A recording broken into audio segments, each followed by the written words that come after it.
Hello दोस्तों, expo classes में आपका स्वागत है। कैसे हैं आप? आशा करते हैं कि आप सब अच्छे होंगे, स्वस्थ होंगे, खुश होंगे। चलिए, आज हम आपके सामने लेके आए हैं सीटेट का प्रैक्टिस सेट। ये प्रश्न पत्र फर्स्ट है और ये कक्षा 1 से कक्षा 5 तक के लिए है। ये प्रैक्टिस सेट 6 है। ये हिंदी का प्रैक्टिस सेट 6 है। ठीक है, ये इधर गद्यांश दिया गया है। ठीक है, इसमें 1 से 35 तक के क्वेश्चन इससे लिए गए हैं। ये डॉक्टर राम कुमार वर्मा का ऐतिहासिक एकांकी है और इसमें इसे हम हम सिर्फ इसके क्वेश्चन करेंगे, क्योंकि ये मैंने पढ़ रखा है पहले ही, इसलिए मैं सिर्फ इसके क्वेश्चन कराऊंगी। ठीक है, अगर हमें कभी भी कुछ भी कोई भी गद्यांश के क्वेश्चन करने होते हैं तो पहले हम उसके क्वेश्चन पढ़ें, फिर उसके बाद हमें गद्यांश पढ़ना चाहिए। ठीक है, इससे हमें मतलब टाइम कम लगेगा। इससे क्वेश्चन ढूंढने में, क्वेश्चन के आंसर ढूंढने में टाइम कम लगेगा। चलिए, अब देखते हैं पहला क्वेश्चन क्या पूछ रहा है। ये पहला क्वेश्चन पूछ रहा है, उक्त अवतरण का उपयुक्त शीर्षक क्या होगा? क्या होगा?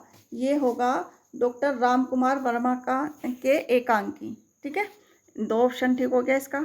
चलिए, उक्त अवतरण में प्रयुक्त शैली है। क्या है प्रयुक्त शैली? क्या है? यह है विवरणात्मक है, विवेचनात्मक है, आलोचनात्मक है या गवेषणात्मक है। यह है आलोचनात्मक। ठीक है, इसके ऑप्शन नंबर 3 ठीक हो गया इसका। चलिए नेक्स्ट देखते हैं। डॉक्टर राम कुमार वर्मा की एकांकियों का मूल स्वर है। क्या है मूल स्वर? मूल स्वर ये है आदर्शवादी। ठीक है, 2 ऑप्शन ठीक हो गया इसका। आदर्शवादी मूल स्वर है इसका। चलिए, रंग मचीयता का अभिनेता की दृष्टि से वर्मा जी की एकांकी है क्या हुई? सफल हुई, असफल हुई? ये हुई सफल हुई। ठीक है, एक ऑप्शन ठीक हो गया इसका। चलिए नेक्स्ट देखते हैं। चलिए नेक्स्ट क्वेश्चन देखते हैं। वर्मा जी के समस्या मूलक एकांकियों में चित्रण किया गया, किस चीज़ का चित्रण किया गया था? ये कहा किया गया था शिक्षित मध्यवर्गीय दंपतियों की समस्याओं का, राजनीतिक समस्याओं का, शोषण की समस्याओं का या सामाजिक की समस्याओं का। ये किया गया था शिक्षित मध्यवर्गीय दंपति की समस्याओं का। ए ऑप्शन ठीक है इसका। चलिए आइए देखिए, सस्वर वाचन का मुख्य उद्देश्य है। क्या है? सस्वर का मुख्य वाचन का मुख्य उद्देश्य क्या है? ये है पढ़ने में आनंद की अनुभूति करना, बच्चों की पढ़ने संबंधी झिझक को समाप्त करना, बोल बोल कर पढ़ाना। ये है बच्चों की पढ़ने की संबंधी झिझक को समाप्त करना। ठीक है, 2 ऑप्शन ठीक हो गया इसका। हिंदी भाषा सीखने में पाठ्यपुस्तक क्या है? पाठ्यपुस्तक एक साधन है। ठीक है, चलिए, भाषा शिक्षण का आदर्श वातावरण है। क्या वातावरण है? यह है विद्यार्थियों को अभिव्यक्ति की पूरी आज़ादी।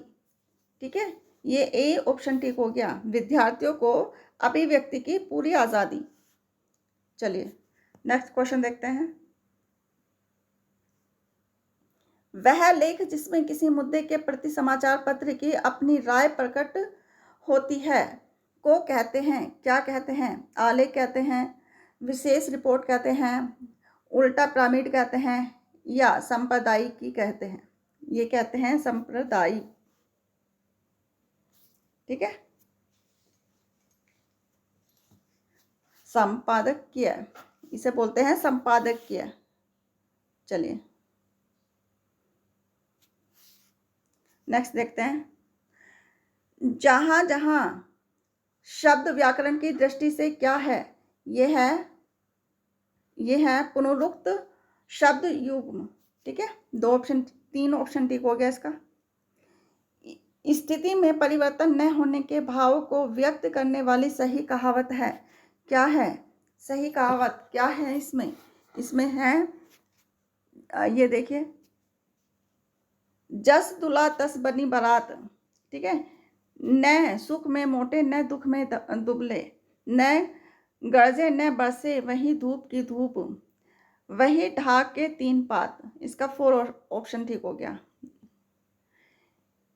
क्रिया से बनने वाली भाववाचक संज्ञा, ये हमें बताना है। क्रिया से बनने वाली जो हम क्रिया है उससे क्या, जैसे कि काम करना, काम करना क्या हो गया, एक क्रिया हो गया, तो इससे क्या बनेगा, इससे बनेगा थकावट, ठीक है, थकावट। ए ऑप्शन ठीक हो गया। ये देखिए, रीति अनुसार का संधि विच्छेद है, क्या है, रीति अनुसार का संधि विच्छेद है रीति प्लस अनुसार, ठीक है। 3 ऑप्शन ठीक हो गया इसका। अनुरूप समस्त में कौन सा समास है, यह है अव्ययी भाव समास, इसमें अव्ययी भाव समास है। चलिए, कौन सा शब्द भमर का पर्यायवाची नहीं है, कौन सा नहीं है, षटपद नहीं है, मधुकर नहीं है, अली नहीं है, या प्रभाकर नहीं है। ये है, ये देखिए, षटपद मधुकर अली का मतलब भमर होता है, लेकिन प्रभाकर नहीं है, ठीक है। किसी वस्तु को दूसरे देश से अपने देश में क्रय कर लेने की क्रिया को कहते हैं, क्या कहते हैं। यदि हम किसी दूसरे देश से माल मंगाते हैं अपने देश में, तो उसे क्या कहते हैं, उसे कहते हैं आयात, ठीक है। चलिए, ये ऑप्शन ठीक हो गया इसका। वह तोड़ती पत्थर देखा मैंने उसे इलाहाबाद में पथ पर, उक्त पंक्तियां किसकी हैं, ये किसकी हैं, ये हैं सूर्यकांत त्रिपाठी निराला, ठीक है। 3 ऑप्शन ठीक हो गया इसका। ये देखिए, देखिए इसमें क्या है, ये देखिए, ये इसमें क्या पूछा है। सोहत ओढ़े पीत पट शाम सलोने गात, मनो मनो नीलमणि सेल पर आत्म परयो प्रभात। ये क्या है, आत्म परयो प्रभात। इसकी प्रस्तुत पंक्तियों में कौन सा अलंकार है, ये है उत्प्रेक्षा अलंकार, इसमें है उत्प्रेक्षा अलंकार। चलिए, गीता मंद मंद मुस्कुरा रही है, इसमें क्या है, मंद मंद मुस्कुराना, मंद मंद व्याकरण की दृष्टि से क्या है, ये है क्रिया विशेषण, ठीक है, क्रिया विशेषण। 2 ऑप्शन ठीक हो गया इसका। चलिए, ज्ञानपीठ पुरस्कार किस क्षेत्र में श्रेष्ठ कार्य करने पर दिया जाता है, किस में दिया जाता है, ये दिया जाता है समाज सेवा में दिया जाता है, सिनेमा में दिया जाता है, विज्ञान में दिया जाता है, या साहित्य में, ये साहित्य में दिया जाता है, ठीक है। चलिए, यह है ऋजुता का सही विलोम है, यह है विकृता, विकृता। चलिए, अब ये देखते हैं, जो पसीने से उत्पन्न हो के लिए एक उपयुक्त शब्द है, क्या है, यह है स्वेदज, ठीक है। 3 ऑप्शन ठीक है। साखी का मूल तत्सम शब्द क्या है, साखी का मूल तत्सम शब्द है साक्षी। 2 ऑप्शन ठीक है इसका। चलिए, हिंदी का कौन सा प्रेमाख्यान कवि एक आंख से काना था, कौन सा है था, ये थे जायसी थे, ये एक आंख से काने थे, ठीक है। कवि शब्द में कौन सी संज्ञा है, कवि शब्द में कौन सी संज्ञा है, कवि शब्द में है जातिवाचक संज्ञा, ठीक है। 2 ऑप्शन ठीक हो गया। थ किस वर्ग का व्यंजन है, किस वर्ग का थ व्यंजन है, ओष्ठ का है, तालव का है, ऊष्म का है, या दंत्य का है, यह है दंत्य, ठीक है। चलिए, 3 ऑप्शन ठीक है इसका। यह है पनंग की समानार्थी शब्द है, यह है उरग, ठीक है, उरग, इसका समानार्थी पर शब्द है उरग। चलिए,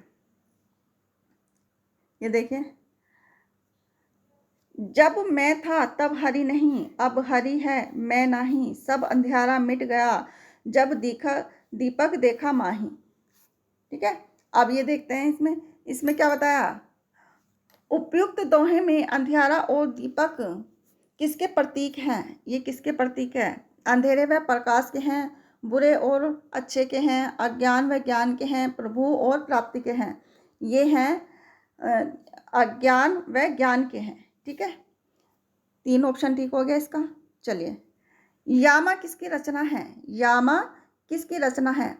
यामा है भवानी प्रसाद मिश्र की है, महादेवी वर्मा की है, अज्ञे की है, मुक्ति बोध की है। ये है महादेवी वर्मा की है। ठीक है, चलिए, और महादेवी वर्मा को यामा रचना में ही ज्ञानपीठ पुरस्कार मिला था।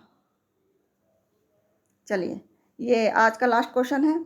जो शब्दांश किसी शब्द के अंत में जुड़कर नया शब्द बनाते हैं उसे कहते हैं, क्या कहते हैं उसे? जो शब्दांश किसी शब्द के अंत में जुड़कर नया शब्द बनाते हैं उसे क्या बोलते हैं? समास बोलते हैं, संधि बोलते हैं, उपसर्ग बोलते हैं, प्रत्यय बोलते हैं।